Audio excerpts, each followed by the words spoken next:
Voilà. Dépêchons-nous, allez. C'est parti, oui. Ouais. Cette fois, ça y est. Merci. À toi maintenant.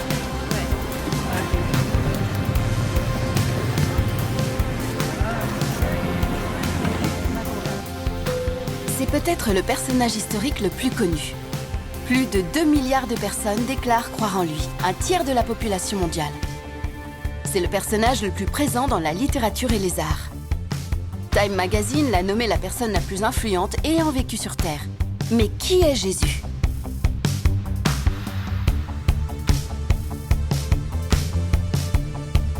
Qui est Jésus? Je pense que... Je pense que c'était une personne.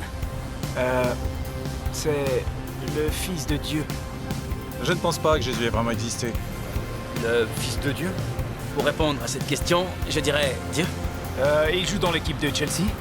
Si vous lisez la Bible, je ne crois pas à tout ça, moi. Il est tout. Chacun a son idée, mais pour moi, il est tout. Qui est Jésus? Pour être honnête, je ne sais pas. C'est que je ne suis pas super religieuse.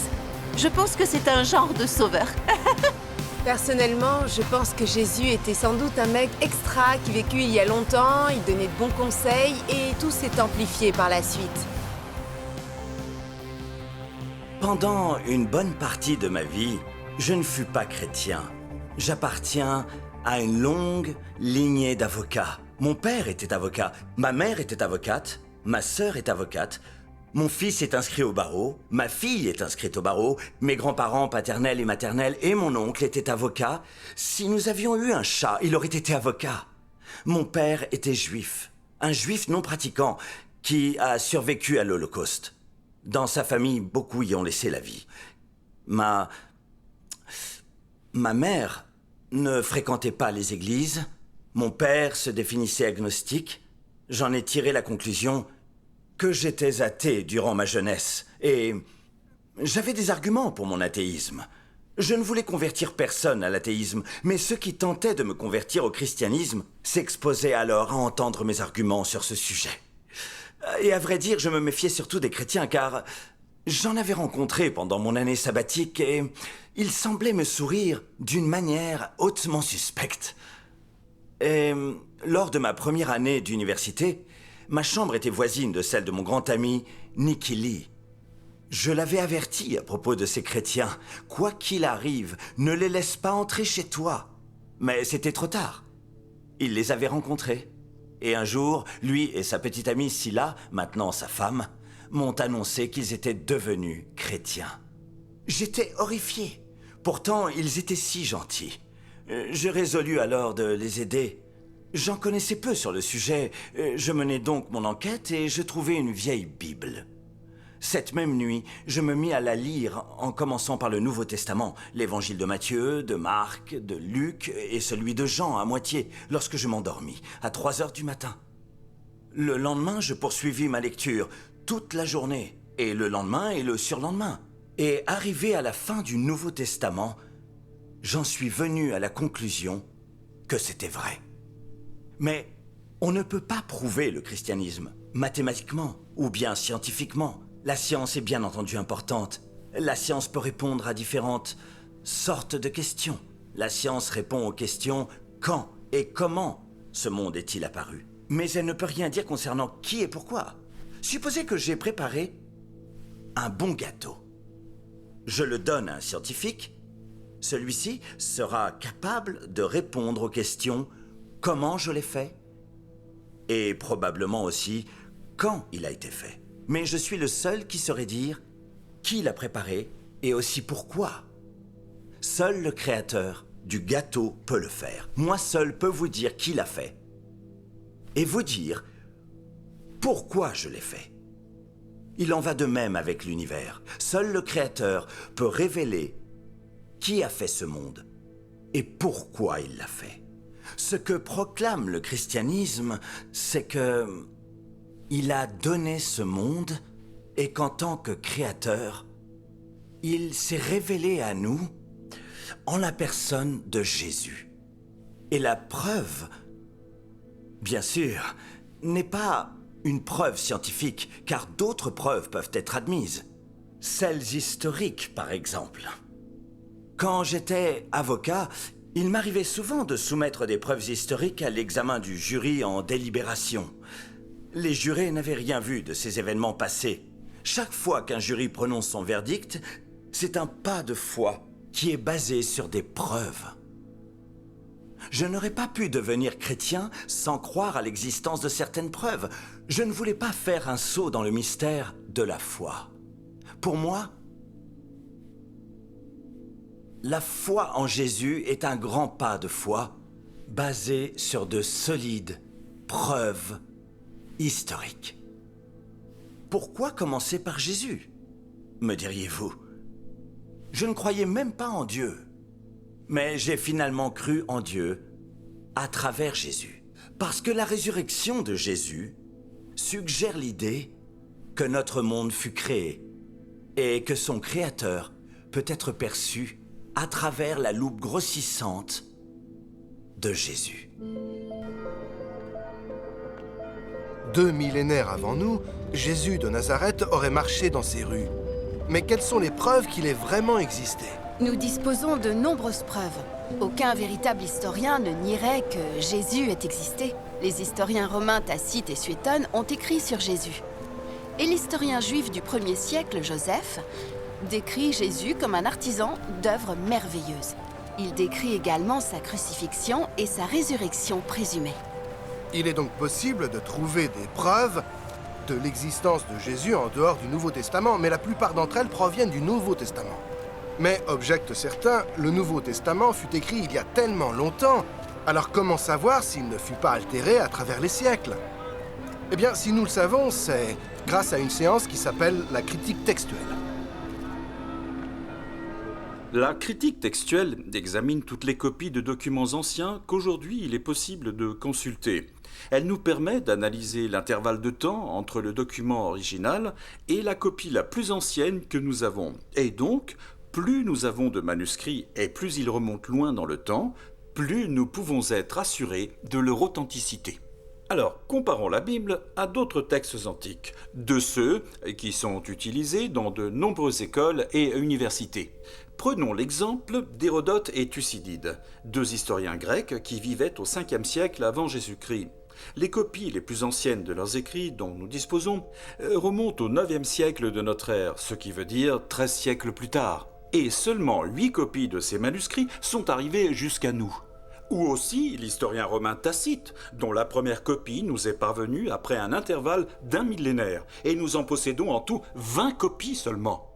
Ou un autre classique, la guerre des Gaules, un intervalle de 950 ans entre le texte original de Jules César et notre manuscrit le plus ancien, dont nous ne possédons que 9 ou 10 copies. Ou encore l'histoire de Rome par Tite-Live, avec un intervalle de 9 siècles entre le texte original et notre premier manuscrit, dont nous ne possédons que 20 copies en tout. Par contre, avec le Nouveau Testament, la situation change, car celui-ci fut écrit entre l'an 40 et 100 de notre ère. Nous disposons de manuscrits incomplets, qui remontent jusqu'à l'an 130 de notre ère, et des manuscrits complets vers 350 de notre ère. Nous possédons plus de 5300 manuscrits grecs et puis également 10 000 traductions latines et 9300 autres écrits aussi. Dans ce cas, nous pouvons alors nous fier à la précision, à l'authenticité et à l'intégrité aussi du Nouveau Testament, tel qu'il est parvenu jusqu'à nous. On remarque au sujet de la Bible cette très courte distance chronologique entre les événements qui sont décrits et nos premiers manuscrits. Donc, à plusieurs égards, les érudits de la Bible ont une position enviable, car ils peuvent se permettre de vérifier leurs sources de manière plus fiable que pour d'autres récits de littérature antique. En tant que chercheur, j'affirme que les sources sur l'authenticité de la Bible sont sérieuses. Je m'appuie sur elles. Le professeur Hort, un des grands experts en matière de critique textuelle, conclut ceci. Par la variété et la quantité des preuves sur lesquelles il s'appuie, les textes du Nouveau Testament sortent vraiment complètement du lot, parmi les écrits disponibles en prose ancienne. Et aucun historien ne contesterait cette conclusion. Les preuves historiques dans le Nouveau Testament et dans d'autres ouvrages confirment donc l'existence de Jésus. Mais qui était-il? Nous savons qu'il était absolument humain, avec un corps humain. Il mangeait, buvait et souffrait. Il ressentait des émotions humaines comme l'amour, la joie ou la tristesse, les choses de la vie. Il fit l'expérience de grandir dans une famille, d'aller à l'école, d'occuper un emploi, d'être tenté. Il connut le deuil, la souffrance, la torture et même la mort. De nombreuses personnes admettent aujourd'hui que c'était un homme, mais seulement un homme. Un grand maître religieux peut-être, mais rien de plus. Or d'autres affirment qu'il était bien plus que cela. Écoutez l'opinion du chanteur Bono du groupe U2. Vous ne pourrez pas vous esquiver en disant qu'il était un grand penseur ou philosophe, car lui-même se prétendait Messie et fils de Dieu. On l'a même crucifié pour ça. Il disait « Je suis Dieu incarné ». Il était soit le fils de Dieu, soit complètement cinglé. L'idée que la vie de millions de personnes, la moitié de l'humanité, depuis 2000 ans, ait été touchée et inspirée par un cinglé me paraît franchement absurde. Et il ajoute « Je crois que Jésus était le fils de Dieu ». De quelles preuves disposons-nous pour affirmer que Jésus était beaucoup plus qu'un simple grand maître religieux? Cet argument contient deux volets. Premièrement, que déclarait Jésus sur lui-même? Car si Jésus ne se pensait pas divin, l'argument ne tient pas. Deuxièmement, s'il se disait Dieu, avait-il raison? Et donc, que déclarait Jésus sur lui-même? Le premier indice vient de son enseignement, qui était centré sur lui-même. La plupart des grands maîtres religieux ne veulent pas que l'on regarde vers eux, mais vers Dieu. Jésus, qui personnifiait l'humilité en guidant les gens vers Dieu, les orientait vers lui-même. Regardez-moi, venez à moi. Nous avons déjà parlé de cette recherche de sens et de motivation, de ce sentiment de faim spirituelle que rien ne parvient à satisfaire. Jésus dit « C'est moi qui suis le pain de vie. Je suis celui qui peut rassasier votre faim spirituelle. » La toxicomanie est un problème majeur pour notre société.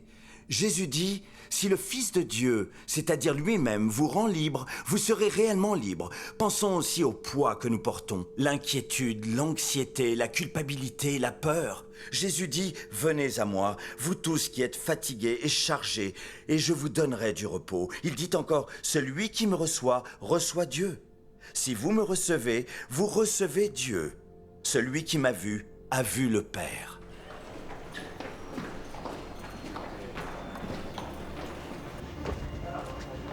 Le pardon est au cœur de la vie chrétienne. Jésus disait aux gens, vos péchés sont pardonnés. Si quelqu'un vous offense, vous pouvez lui pardonner. Mais on ne peut pas dire à n'importe qui, tes péchés sont pardonnés. En entendant Jésus, les docteurs de la loi disaient, qui peut pardonner sinon Dieu seul? Mais Jésus proclamait que lui le pouvait. Il a même dit qu'il était venu donner sa vie afin que les gens soient pardonnés. Une des déclarations les plus directes de Jésus se trouve dans l'évangile de Jean, chapitre 10, verset 30. Il a dit « Moi et le Père, nous sommes un ». Une telle déclaration était considérée par les chefs religieux comme un blasphème. Jésus prétendait être Dieu et encourait la mort par lapidation. Le peuple prit des pierres pour le lapider. Mais Jésus leur dit « Je vous ai montré plusieurs miracles venant du Père. Pour lequel me lapidez-vous » ? « Nous ne te lapidons pas pour un miracle, répondirent-ils, mais pour un blasphème. Car toi, un simple être humain, tu prétends être Dieu. » D'après les preuves dont nous disposons, Jésus a clairement fait cette affirmation, absolument renversante. Une affirmation qui mérite d'être vérifiée. En y réfléchissant bien, nous n'avons que 3 possibilités. C'était faux, et Jésus savait qu'il mentait, ce qui fait de lui un charlatan, ou ce n'était pas vrai, mais Jésus l'ignorait et croyait sincèrement être le Fils de Dieu, et dans ce cas, nous pourrions dire qu'il s'agissait d'un fou. Par conséquent, il ne nous reste qu'une seule autre possibilité, à savoir, Jésus disait la vérité. C.S. Lewis, professeur à Cambridge, mieux connu comme l'auteur de l'œuvre Le Monde de Narnia, le présente ainsi. Un homme qui serait seulement un homme et qui s'exprimerait comme Jésus ne serait pas un maître moral. Il serait soit un fou, soit un démon venu de l'enfer. Le choix doit être fait, soit que cet homme était et est encore le Fils de Dieu, soit qu'il souffrait de folie ou pire. Mais épargnons-nous les sottises condescendantes voulant qu'il n'ait été qu'un grand enseignant humain. Il ne nous a pas laissé ce choix. Il ne le voulait pas. Jésus avait-il raison de parler ainsi de lui-même? Quelles preuves peuvent appuyer ces allégations? La première preuve se trouve dans ses enseignements. Car le Nouveau Testament rapporte de nombreuses occasions où les foules se sont rassemblées pour l'écouter. Et un jour, sur une montagne comme celle-ci, plus de 5000 personnes s'assemblèrent pour écouter Jésus enseigner. Le sermon sur la montagne est souvent reconnu comme le meilleur enseignement de tous les temps. Et cet enseignement constitue le fondement de notre civilisation. Plusieurs de nos lois furent fondées sur les préceptes de Jésus. Tu aimeras ton prochain comme toi-même. Ce que vous voulez que les hommes fassent pour vous, faites-le pareillement pour eux. Et celui-ci tout à fait révolutionnaire. Aimez vos ennemis. Malgré nos progrès dans les domaines techniques et scientifiques, personne n'a pu améliorer les enseignements moraux de Jésus en 2000 ans. Personne n'a jamais prononcé de meilleures paroles, car ce sont les paroles auxquelles on pourrait s'attendre de la part de Dieu.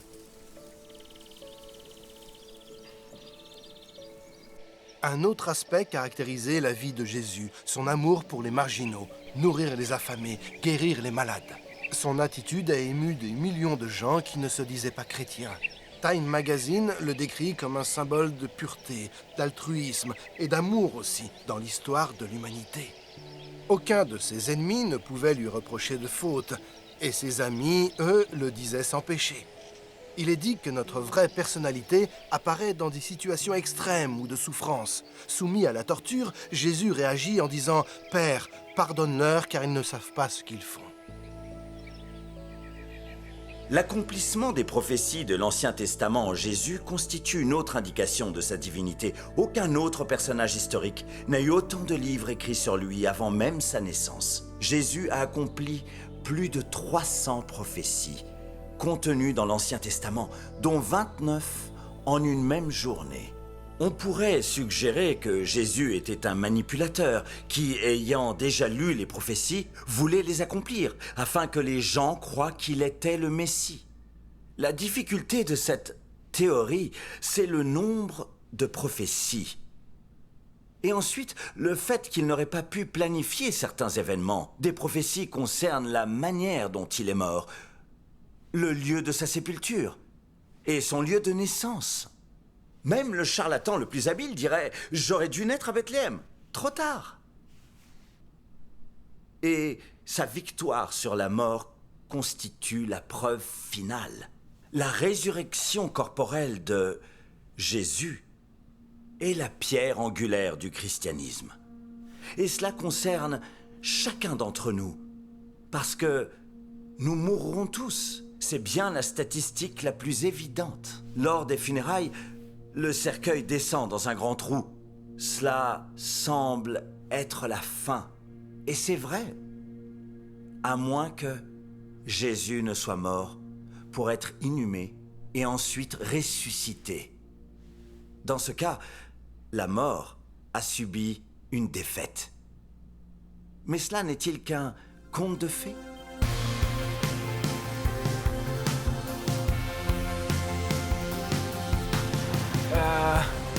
Ressuscité. Oui, c'est ce qu'on m'a dit, mais je ne sais pas, je n'en suis pas sûr. Oui, je crois que Jésus-Christ est ressuscité. En tant qu'homme de science, je pense que c'est impossible. Ouais, je le crois. Non. Oui, je le crois. Je ne crois absolument pas que Jésus soit ressuscité des morts. Non, je ne crois pas. Non, Jésus n'est pas ressuscité des morts. C'est ridicule. Ça pourrait être un symbole, ouais. Ou le trip d'un drogué. Oui, c'est certain. Je crois qu'il l'a fait, à 100%. La relation que j'ai avec lui me prouve que oui. Je ne suis pas renseignée là-dessus. Je sais pas, je sais pas.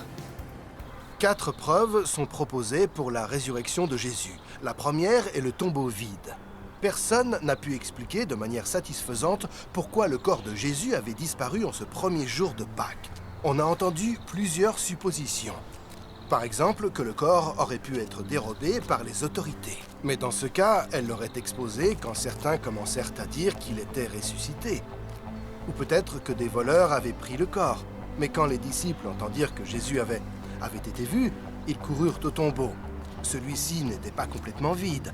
Ils y trouvèrent les linceuls dans lesquels Jésus avait été enveloppé. Les seules choses qui auraient pu intéresser un voleur étaient encore là. Ses vêtements gisaient là, comme le cocon d'une chenille après l'éclosion du papillon. Et le linge qui recouvrait la tête de Jésus était plié et placé dans un autre endroit. Et quand ils virent cela, ils crurent. La deuxième est sa présence parmi les disciples.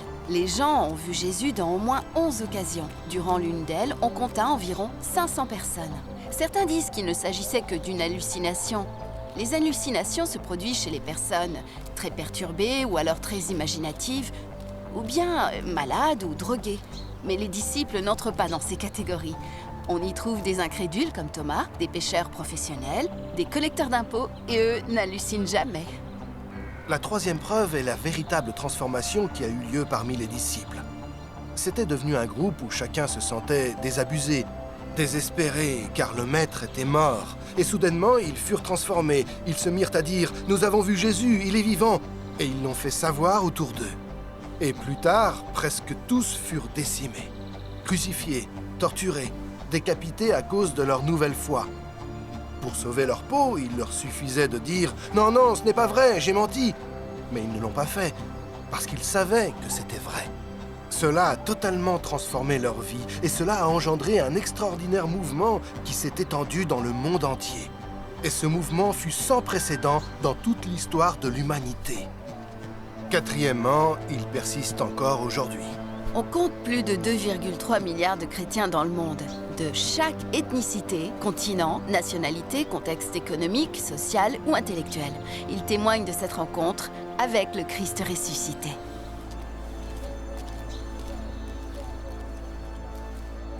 Que devons-nous penser de Jésus?